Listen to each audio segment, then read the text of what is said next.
Kim, when you look at Cheltenham in 2021, do you have a different feeling going to the meeting than you have in recent years, perhaps, given the ammunition you've got?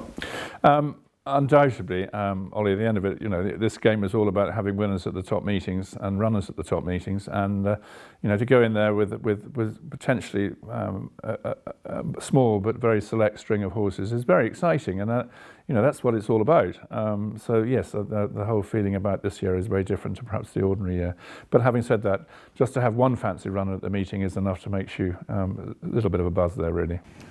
I suppose as you've had chances in some of the handicaps recently and some good horses that have gone there, but it seems that this year your small but select team is very much in the sort of Champions League bracket horses. Yes, it's very exciting to be in that situation, because at the end of it, we last year was all geared. I mean, I've done a policy very much to try and change the habit of what I've been buying and buying horses that I think have got a future. And it's just great that these horses are now coming to fruition, and they're heading their direction in these Grade 1 races, and it's fantastic. What was that policy change? Well, the policy change was that I started buying young horses. When I first came here, we moved here with 25 horses, and I just desperately needed to find ways of getting owners back into the business, back into the yard, and the only way I could do that was to have horses with form. And Peter Kerr came on board, and we started syndicates, and it was then about 6 years ago I said to Aidan Murphy, I said, right, I'm changing tune, I've got to start buying young horses, because the only way you can buy good horses is to buy youngsters, unless you've got unlimited pockets, unlimited depth of pockets probably, to go and buy the really impressive point-to-point winner or whatever. And that policy is really come to fruition. And although I didn't buy Imperial Aura, but he was a horse that was bought by Kevin Ross for £25,000, £26,000, and Vindication was the same. I bought him with Aidan, and First Flow I bought myself, but he hadn't never raced. It's fun doing. I love that side of the sport. I love the whole. I'm a child in a sweet shop going to the sales. I mean, I love seeing horses that I've never raced, and you look at them and you think that's where I hope they're going to be in the years to come. I'm sure it's the sales with the dream, don't you? With a dream, yes. I'm sure it's a bit like you when you walk down the street, you see a pretty girl, and it's all about what you see in the future, isn't it? I certainly don't think we'll that one at Cheltenham. I can assure you of that. You never know; they could be fine runners. The horse that I guess is on everyone's lips to a certain extent is First Flow, given what he did at Ascot last time out. Do you think that he's, clearly from what you're saying, you had a plan for him to be a good horse when you saw him as a youngster, bought him, etc.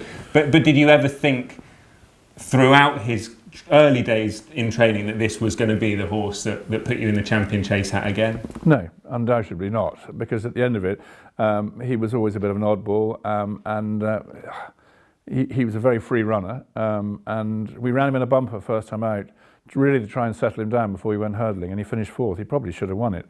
He then won his first hurdle race. But he's always given the impression he'd want further. At least I've always thought he'd want further. And I've had this permanent argument with my stable jockey that I think he'd be better over 2.5 miles. And he's always adamantly said that we haven't. And when we ran him over 2.5 miles at Ascot last year, and he finished second. It was still a very good run. And that's probably why he is the horse he is now, because he's a strong stayer. He's never given the impression to us he's got any speed at all. I mean, he goes up the gallops and he does everything on his own because he's an oddball. So we don't work him with anything. And he's progressed the way he's progressed by the fact that he has been a difficult horse to train, and he's always given the impression that he finds soft ground very, very easy for him. And his first season over hurdles, it was a very, very wet winter, and he went right through the season and progressed and progressed and progressed. And then we ended up running with the Supreme Novice Hurdle at Cheltenham. On the ground had gone for him that year, and I think he'd had enough anyway. And then the following season we came back with a great view of making him into a star chaser. And the day before he was due to stake his first step over fences at Hereford, he had a dirty track wash. And then we had a heat wave for the rest of the winter, and it was firm ground. And I couldn't run him. And this is where patience comes in, and is such an important part of my job, but also my owners, the fact that they were able to sit there and say, well, fine, we'll wait. We believe, he'll be fine. And we ended up running in desperation in the Imperial Cup at Sandown because that was the only time he found soft ground.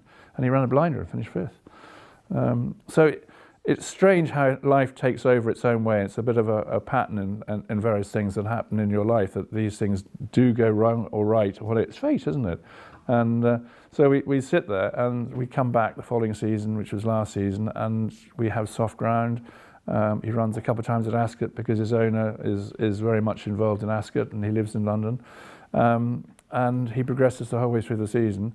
We decided to skip Cheltenham, although we had an entry at the Arkle, and utilise the soft ground and gain some experience. And we pot hunted. We went to Doncaster, we went to Leicester, we went to Carlisle, and the horse was winning very comfortably, thoroughly enjoying himself, building up his confidence. So, at the end of last season, we had a horse that we thought could go forward, but would he go as far as he has done? Well, now, it's a difficult decision. At the time, he didn't think he probably would do, but he thought he was a good handicapper, but he's progressed again this season. And of all his runs, actually, the one that he put in last time out at Ascot, on probably the best ground he's raced on for a while, was visually, the way he did it, his best performance. It was strange, wasn't it? Because we started off at Ascot this year, and that was on very similar ground. And David came back and said, A, he couldn't go fast enough, B, he couldn't jump on the ground because it was too quick for him.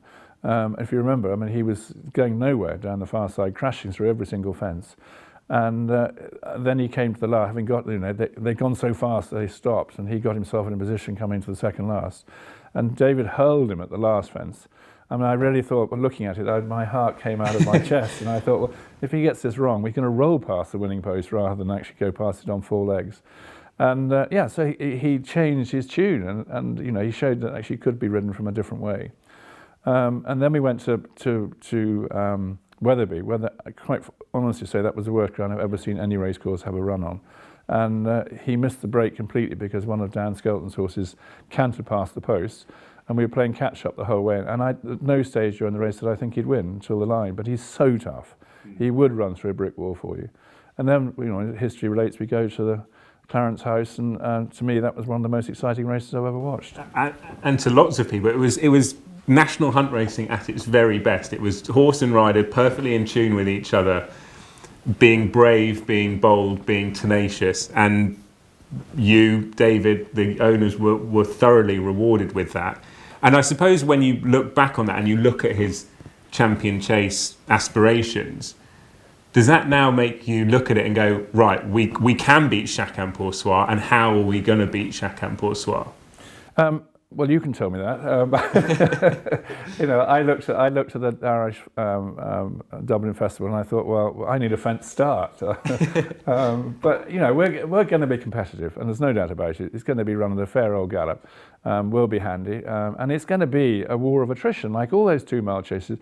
To me, the greatest sight in racing is the Champion Chase, because at the end of it, I can go back over the years and remember the Waterloo Boys of this world, when you've got 3 horses jumping the last at vast speed, and no holes barred, and one mistake and you're out. And it is one of the most exciting races to be involved in. I've never had a horse that I've had a chance with, so to me this is a real thrill. Is this your first, in your whole training career, this is the first chance that you've got of winning it, you think? Oh, undoubtedly. I think I've had one runner in it, and that was over a situation where I had a huge disagreement with the owners. I thought it was a complete waste of time running, and they insisted on running. Other horse was going to be trained by someone else, so I gave in. I think it finished last, if it finished. But that was an awful long time ago. But do you think that because of the way it's run, because of the history of the race, the great prestige, and those incredible shots of those horses winging down to the last, do you think now you're less concerned that First Flow doesn't have the speed or won't be able to jump when they're going that pace? Well, I'm not going to say I'm less concerned, because I don't believe whoever you are, you're going to be concerned, because it is a ferocious race. I will have fingers crossed, and in the old days I had a cigarette in my mouth, but we don't do that anymore. It'll be very exciting. I'll be very anxious, bound to be. I might do the Henrietta Knight and close my eyes and not look. We'll find you with a camera somehow, I'm sure. It won't be too difficult this year. Yeah, true. Yeah. There's one guy over there. I might not be able to tell you how to beat Chacun Pour Soi, but Tom Segal, price-wise in the Racing Post, I heard him speak about the Champion Chase in a preview recently, and he said that he was if there was a hole to pick in Chacun Pour Soi, it's that he doesn't find as much off the bridle as you anticipate, and he thinks it's a different test, obviously, as we know at Cheltenham, up that hill. So will that latent stamina, to a certain extent, that you think he has, stand him in good stead when the chips are down and push comes to shove after the laughs? Well, I'm going to say yes, aren't I? Yeah.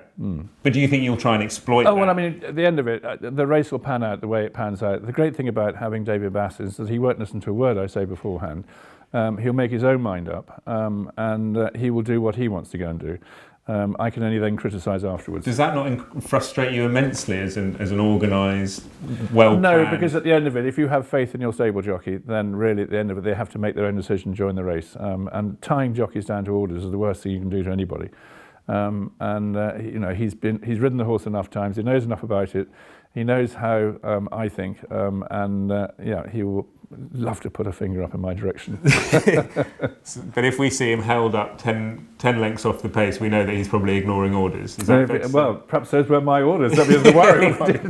Anytime you listen. There is a major worry in my life, the fact that if David Bass has to hold one up, he doesn't know what to do. He rode a winner for us at Southwell, Stavosky, and he jumped off fourth or fifth, and we were all sat there thinking, my God, what's gone wrong? This is so unlike him. He's not good at it. There was a case earlier in the season when he said to the weighing room, he said, I'm going to show you all that I can ride from behind. And he rode at Leicester on a horse called Ali Andy. He was 10 lengths clear going to the first when he was meant to be holding it up. So, it's not possible.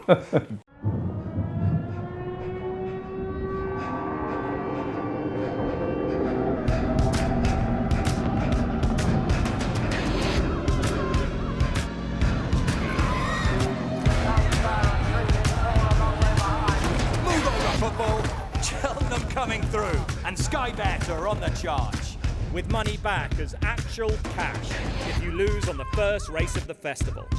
Sky Bet, that's betting better. The race is something that clearly you're well aware of. It's steeped in history. What would it mean to you if you were to win with First Flow? Oh, it would be huge. It would mean as much as winning all the other big races I've won. I mean, it's a race I've never won, so Willie Mullins hasn't won it, and we'll both be trying to vie for that pot. He won his Gold Cup the other day, and he was dead. You can't. It's history, isn't it? And racing's history is steeped with all the good horses that have been involved in it. And I'd love to have my horse on that little trophy. Best of luck with First Flow. You've also got, as well as that, Imperial Aura, who will head to the Ryanair. It's probably not the ideal preparation, I imagine, for a trainer going into the race on the back of a mishap, if you like. We spoke actually after the race. I was working for ITV, and you thought there was something that distracted him. He certainly wasn't concentrating at the fence. Did anything? Have you sort of worked it out? Well, I mean, I've watched the replay enough times to think that his head did move. He is a horse that does like to sort of play to the crowds and look at people. And even if you go back to the day he won at Ascot, you can see he's cocking his head at the camera car as it's going down the hill. He's that sort of horse. Is it an ideal preparation? No, it's not ideal. But having said it, could have been an awful lot worse if the horse had fallen. The horse did not fall. It was a straightforward case that he actually, he jumped off, or rephrase it, David Bass fell off him. One hopes it won't happen again. Have you done lots of schooling with him? We've done a lot of schooling with him, and we're very happy with him. He's in a very good place at the moment, and it's a big test for him. It's a competitive race, and Ian Robinson, who runs the syndicate, did suggest that we make an entry in the Gold Cup in case that fell apart and the Irish couldn't come across. I don't think it's going to happen, but the Irish coming across I'm referring to, but he's a horse that's progressive, and I think he's a very good horse. Festival form is key as well, and that win last year was. He's been around Cheltenham 3 times, he's been good around there every single time. He's run over 3 miles as well as the shorter trip, and last season's campaign was very much geared to try and win that race. And it's great sadness, I think, that race doesn't exist anymore, because the form of the race is so rock solid. The horses from behind him that have come out and run the season, it's a cracking race. That race is gone, which is very sad. But having said that, we've got more important things to worry about now, and that's the Ryanair chase. So hopefully. Would you swap him with anything in the race? Certainly not. Yeah. You really believe in this horse as well, we, don't you? no, we all believe in him, it's been a lovely little ride, really, because Ian Robinson is very friendly with my assistant Matt Nichols, and that's really why the horse is here, because he's always promised Matt he'd send us a horse, and he was bought by Kevin Ross, as I say, as an unbroken 3-year-old. And the horse came to us, and again, we were talking about fate earlier on. Fate is such a huge factor in all these things, because at the end of it, he won his bumper. He looked a really impressive horse. We went into his novice hurdle campaign thinking we had a horse that would end up in Cheltenham. We ran him at Haydock. No, we didn't. We ran him at Carlisle first time out. Kirtland Tellwright was the connection of the two at the moment.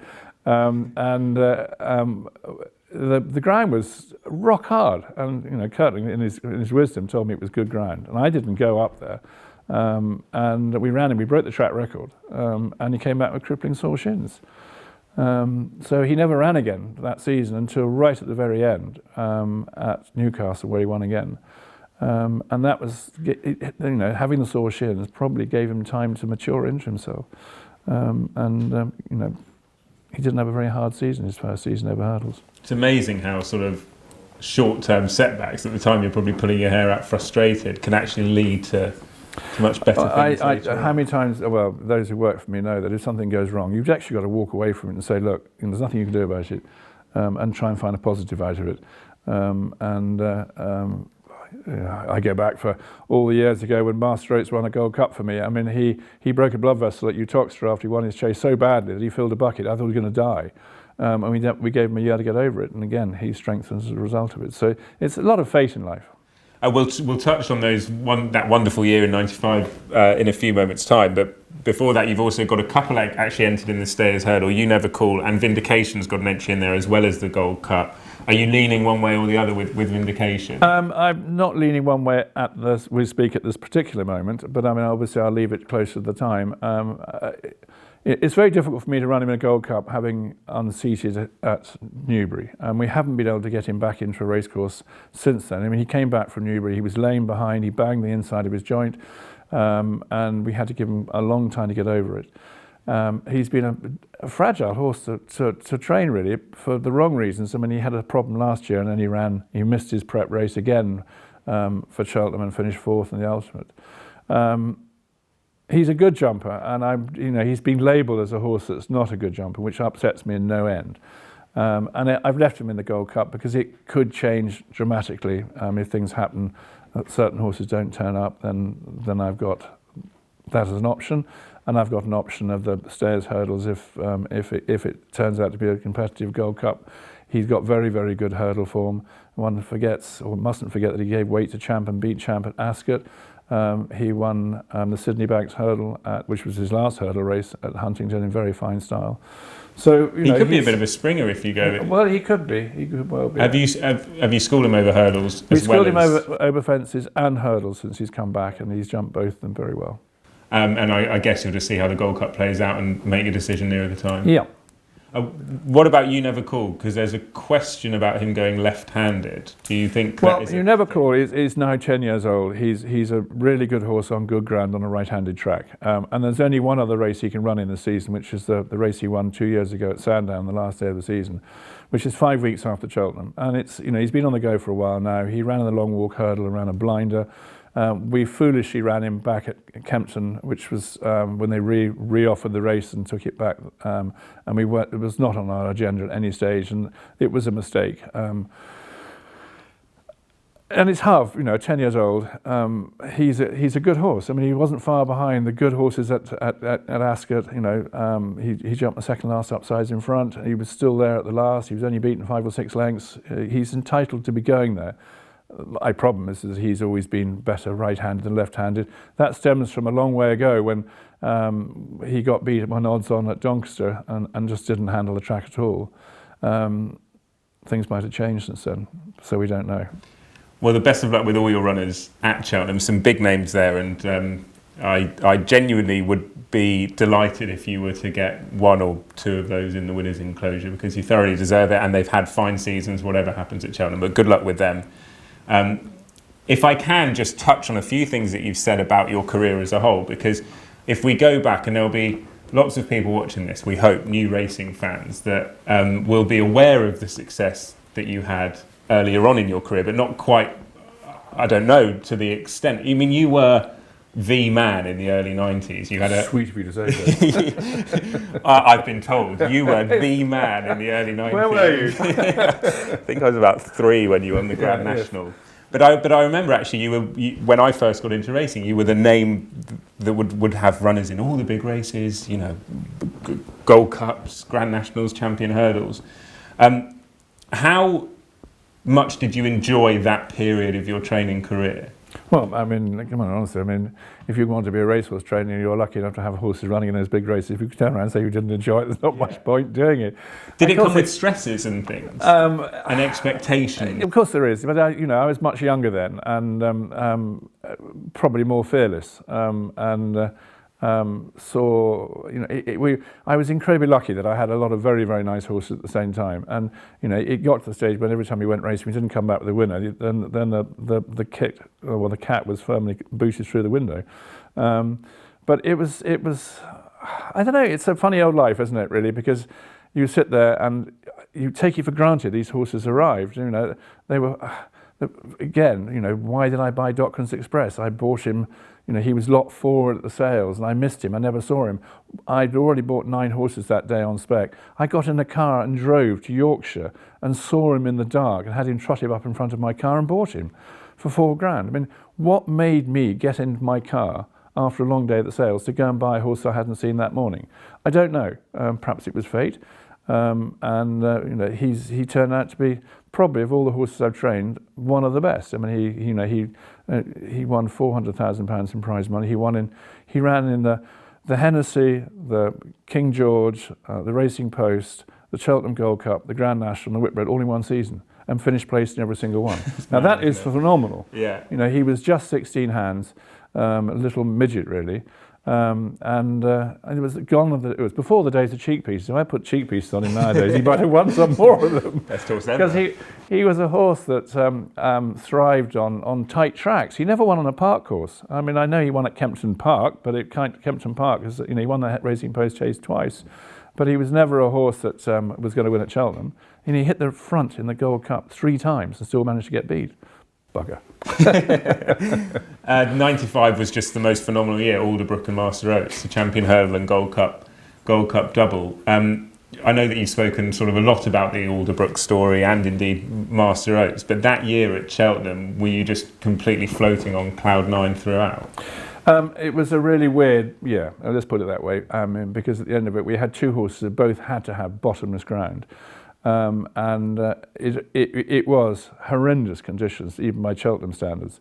Well, actually, that's very unfair on Cheltenham because they do a pretty good job on their ground. But it was, it was very, very soft. Alderbrook came to me, theoretically by mistake, really, because the owner had a dream while he was lying on the beach in Thailand that his horse would win a Champion Hurdle.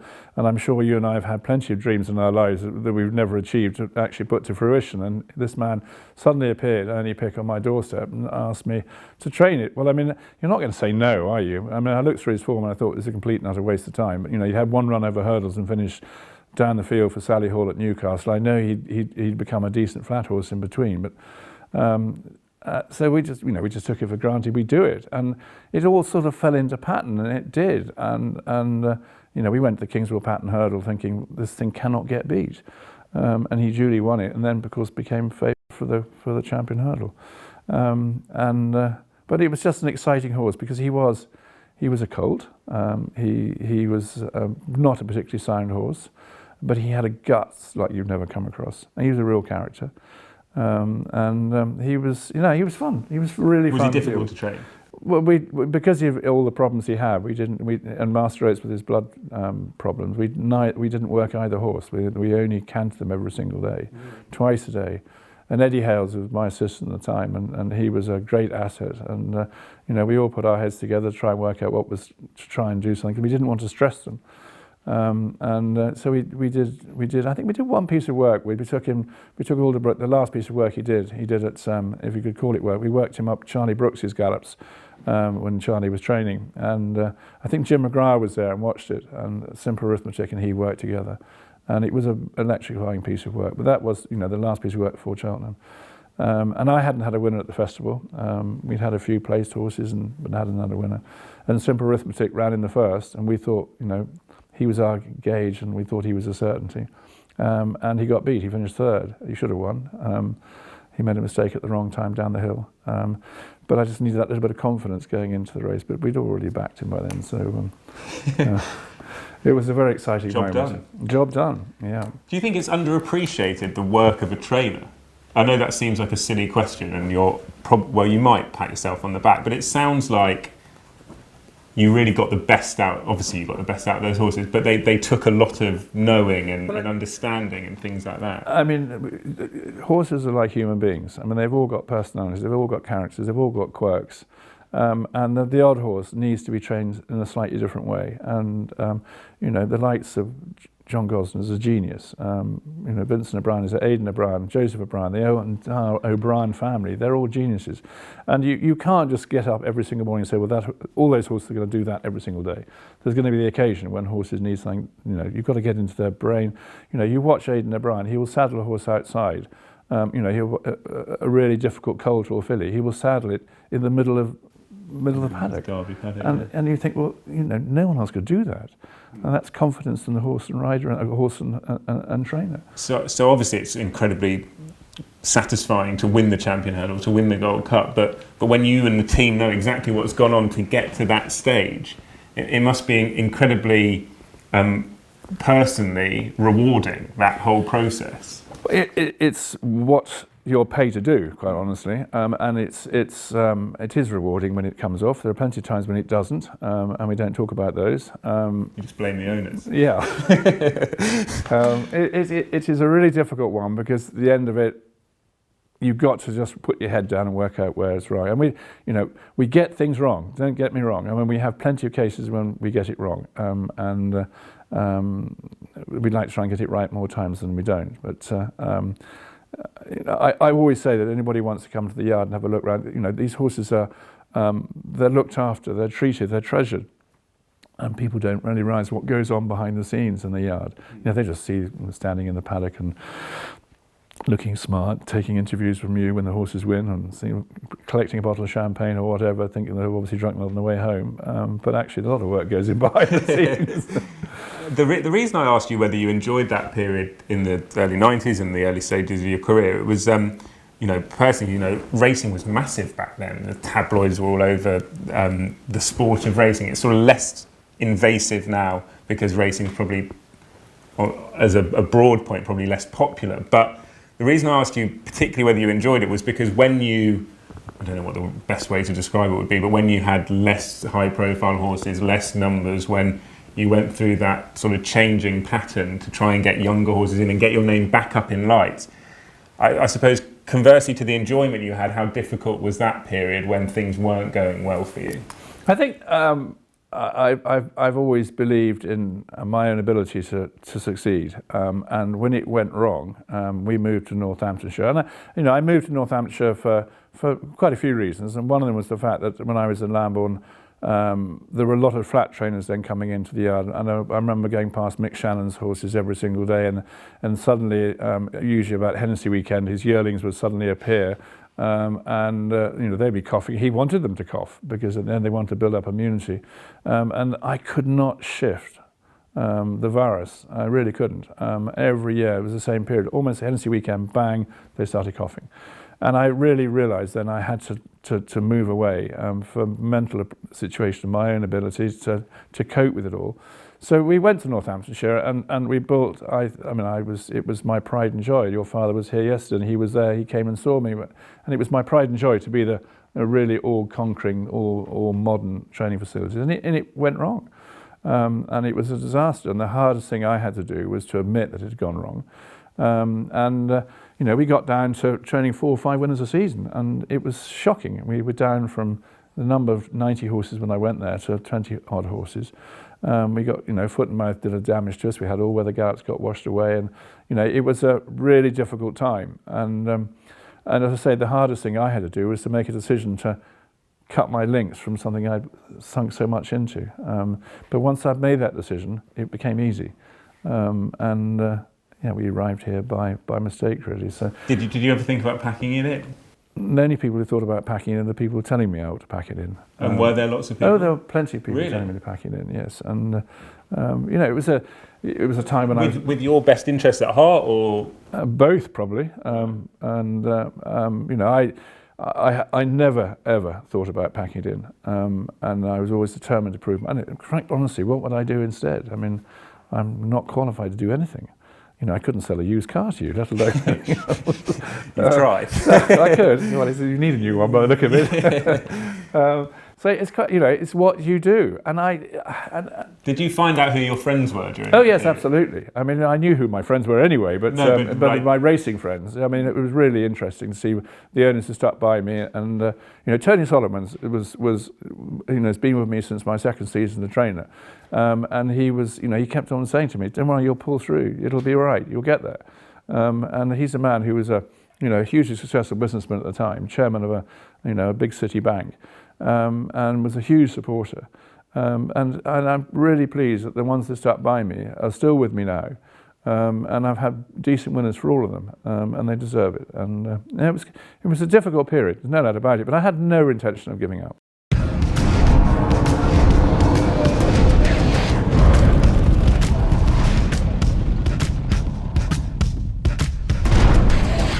Did you take inspiration from what Henry Cecil had done? Well, do you know the silly part about it? Henry and I got to know Henry quite well when his brother David was running a pub in Lambourne. So he and I used to sit there when David was sadly not very well. Henry and I would come up from Newmarket, and we would, which bizarrely, we used to sit there chatting away. So I got on really well with Henry. Did he ever give you advice? No, he never gave me any advice. But actually, when I had a double at Newbury, he sent me a message saying, "Well done, you're back, boy." Really? Mm. That's incredible. Mm.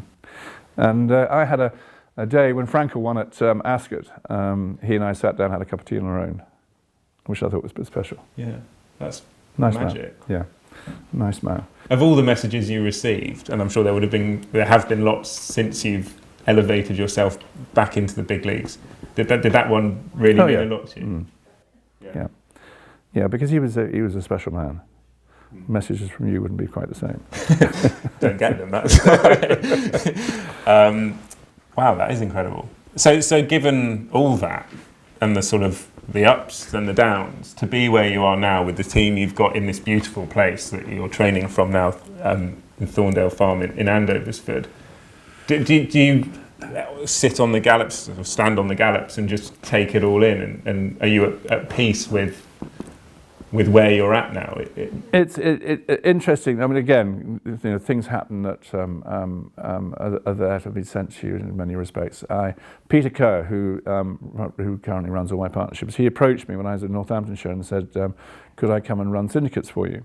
And I said to him, no. And I said, look, I'm not in a good place at the moment. Peter had run all the syndicates for Peter Harris, so he had a lot of experience. And he was really keen to get involved. And I said, look, I'm just not in a good place at the moment. When I sort myself out, I'll give you a ring. So, you know, we ended up coming here, and I rang Peter, and so I put that part down, and what his input was the first most important step I made, because he got people back into my life. The website played a major factor because we put things on there, and you know, it was something that I believed in. Social media is something I've always been involved in. And the other thing, you know, every year trainers give out a brochure, an open day brochure, or whatever, a promotional brochure, but it's all out of date the day it arrives on your doorstep, whereas a website is instant. You were quite ahead of, well, you were very ahead of your time. Well, I had a website which I set up with a girl called Candida Rogers, in 1995. And it was a blank piece of paper. Well, not quite, but it had a picture and a caption, and that was it. So if you Googled it, that's what happened. It took a long time before we started writing things into it, but you know, it was something I realised very quickly. And of course, nowadays, you don't go on holiday without looking at the hotel you're looking at. You don't go on the airline. You do everything on the internet, don't you? I mean, it is now a case whereby if you go to a restaurant, you know, you look at their restaurant critics to see what their reviews are. You see what their menu looks like. Everything is on the World Wide Web as such. So therefore, the website has been a huge factor for me. And Peter coming in was able to utilise that and started buying horses. The first horse was a horse called Midnight Oscar. Bizarrely, we got Michael Worcester back in as an owner, who came off the website. I didn't even realise he could actually even read a website, let alone can turn on a computer. And he'd had, some good Gold Cup horses in his life, and he came back and joined the syndicate. He then had, he brought in other people. And a lot of those guys who came in, like Nick Cook, who was a cricketer at that stage, no longer, but they got involved, and they've been with me ever since. No longer a cricketer. No longer a cricketer. But I mean, Nick had been in with me before, but hadn't been in with me for a while. And then the next bit of luck happened was that Matt Nichols joined me, and Matt was a person who was working for Nigel. He worked for Nigel Twiston Davis. He went to Tom George as head lad, and he'd been cherry-picked by Carl Llewellyn to go and be his head lad in Newmark, in Lambourne, when he worked for Malcolm Denmark. And Jason Maguire was my stable jockey, although he was number 2 to Donald McCain. So he used to come and ride out here. And Jason is Matt's best mate, and Matt's best mate is Jason. So Jason used to turn up and bring this rather large person to come and ride out. I know I got on very well with Matt, and he told me what he was going to go and do. And I said to him, look, you'll hate Lambourne, because all you've done is been around in Gloucestershire. I said, when you've been there for a year and you hate it, ring me up and you can come and be my assistant and head lad. And that's exactly what happened. So it's been a good, it's teamwork. I've always said from day one, you're only as good as a team, only as good as the people you employ, and I'm very lucky. And now you've got an exceptional stable jockey as well, who's getting the recognition on a wide scale that he deserves, David Bass. How did that partnership come about? Well, it came about, again, by mistake. I had a run out. There's a theme to your career. Yes, absolutely. Everybody clings on to it. I mean, I had a run at Toaster on a Bank Holiday Monday on a horse called Crazy Jack, which we'd waited for this maiden chase. It was the only maiden chase I could find that might suit this horse to win. And I was, he owed me a few quid, the horse, so I decided we'd wait for this. And the person who was going to ride him that particular day got injured in the race before. Bank Holiday Monday, 12 runners. You're quite difficult to find on the jockey. I think there were only 2 jockeys in the weighing room. Anyway, Ed Cookson recommended that I use David Bass, and I quite honestly, I'd never heard of David Bass, so that wasn't too difficult. And he walked into the paddock, and I remember saying, well, he'll say it's slightly different from what I said, but I did say to him, I said, Ed Cookson says you're very good, and let's see if you are. I think I might have used slightly different words. We really fancy this horse, and I want you to ride it handy, which of course didn't realise then he rode everything handy. And he jumped the last 2 or 3 lengths clear, and the next thing I saw was the whip flying up in the air. I thought, I don't believe this. We're in a tight finish. What's he going to do? Anyway, he won. So I thought, well, knowing that I was short of a jockey because Jason Maguire was injured, David Bass is bound to ring up and say, can I come and ride out next week? No, not a thing. Everybody else had rung me, but anyway, not a dicky bird. He wasn't played hard to get. Played hard to get. Yes, I'm not going to give you any assumptions of what they were thinking at the time. Anyway, Crazy Jack ran again, and I think by that time you might have owned it. I think, and David Bass came in for the ride and won on him again. So, and that's really how our relationship started. It's been very rocky, let me tell you. Has it? Oh, absolutely. We've had the P45 sat on the front of the desk for a long time. Are you joking? Obviously you are. He's a massive part of the team, though, isn't he? Huge part of the team. I've had various people. When he first started riding for me, he was very agricultural, very Yahoo, and I remember Norman Williamson ringing me up and saying, "You've got to temper that jockey a little bit. He's a little bit overexcited about some of the things he does," and he has got a lot better. I mean, you go back to riding, I think it was the Grimthorpe Chase when he rode the Last Samurai. I think he took every single fence outside the wing, and I didn't really see the point in that. He was that confident that he could go, but he really put horses under a lot of pressure for a long way out. He's tempered his style of riding now, and as I say, he's a huge part of the team. But what people don't see is that once he's ridden out and you've been on the gallops, he'll come in here and you'll chat to each horse and you'll give every horse the care and sort of attention they deserve in terms of plans for the horse. And amongst the sort of battle plan table that we're on now, you'll map it out, and yourself, Matt, the whole team, as well as David, will sort of unite and chat about it. It is something that's hugely important. I mean, going back to the days when I was in Lambourne, we didn't have Sunday racing then, I would sit on in my office on a Sunday morning making phone calls. At the same time, I have Norman Williamson, Eddie Haleson, and we would discuss every single horse. every single Sunday. And the jockey, a stable jockey, was involved with the whole operation, and David has now become part of that operation. And we don't have the situation now where we don't have Sunday racing, so you don't have a day when probably you don't all sit down at a table. But David's in here 3 days a week, and he'll come in afterwards and have a cup of, I think he calls it coffee, but he must probably put something completely different in it and have a bowl of nuts. And we will discuss, what we think's going on, and all of us will put our head together and try and work out, what's the right pattern, the right plan for these horses. So as a team, with your name on the sort of door as such, what are the plans for the future? I'm sure you're probably going to say keep training, enjoying it, training winners, but now you're back, I think it's fair to say. Are there big aspirations here? Well, we've got a 70 box yard, and that's where it remains. I've always said that I don't want to go back into... I had 140 horses in Lambourne, and you are then really stressed and stretched, because you are, again, reliant on the team you've got with you. And we had 2 yards, and I had 2 different head lads, and Alan Normal was my head lad of my second yard, and they were excellent. I had phenomenal staff, and I've been very lucky. I've always had very good staff. I like the number of 70. I think it's a nice number. I can keep control of it. I can keep my owners informed of what's going on. And I've always said that I'd rather increase the quality rather than the quantity. I'd like my yard to be full of 70 horses that are running the whole time.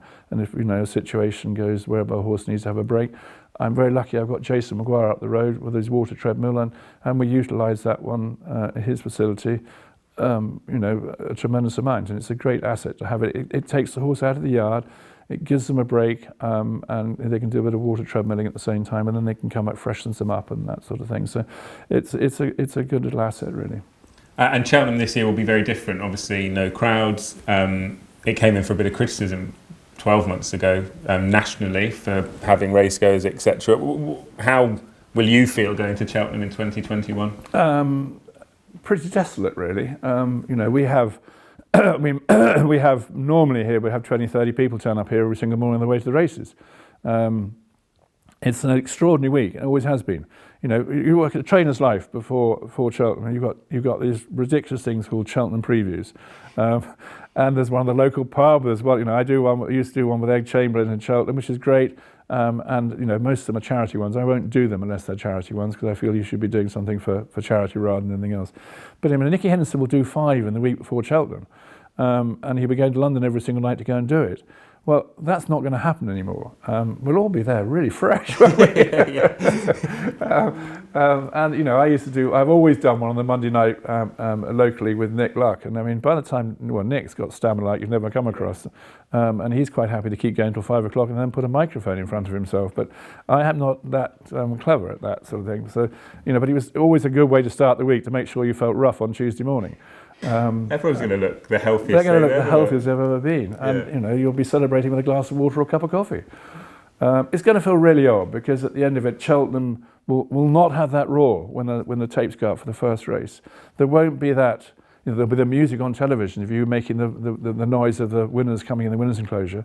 And frankly, by the time you've stuck a few people in there and a few more cardboard cutouts, it's going to look really odd, isn't it? It's going to feel really sad.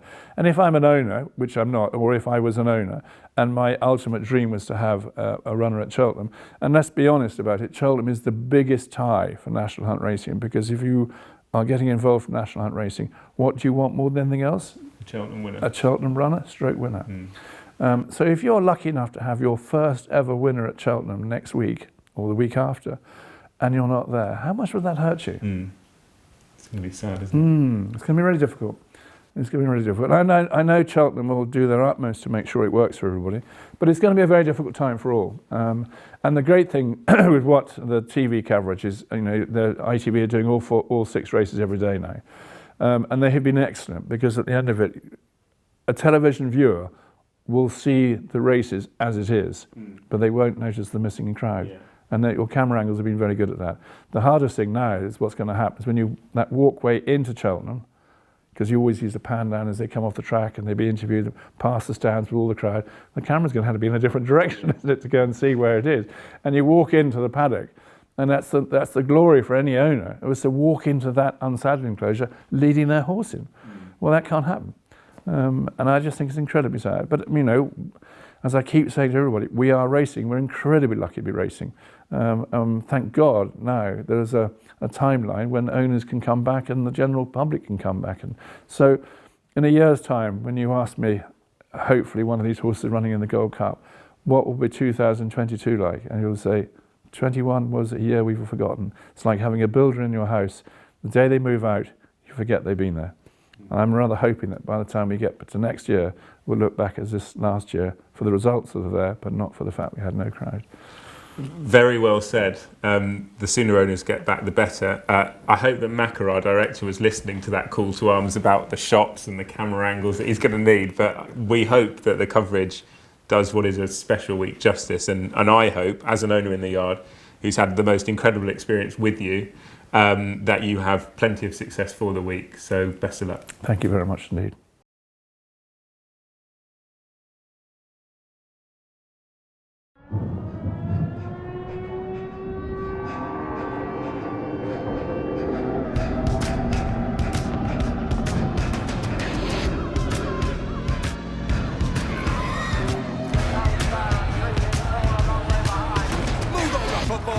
Cheltenham coming through, and Sky Bet are on the charge, with money back as actual cash if you lose on the first race of the festival.